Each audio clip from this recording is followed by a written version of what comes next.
Step 1.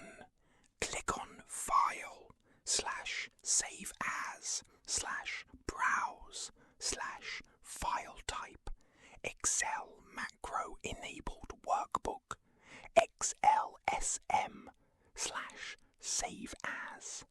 Step 2. Then click on File, Options, Customize Ribbon. Scroll down on the right-hand side and tick the developer box. OK. Step 3. Then click on the Developer tab and then Macro Security, and then tick the bottom box of Enable VBA codes. Not recommended. Potentially dangerous code can run. Step 4. Then save down the file. Then close the file. And then reopen. Step 5. Then go on to Visual Basic. And then Insert /Module. Then paste in the code which is in the description. Step 1.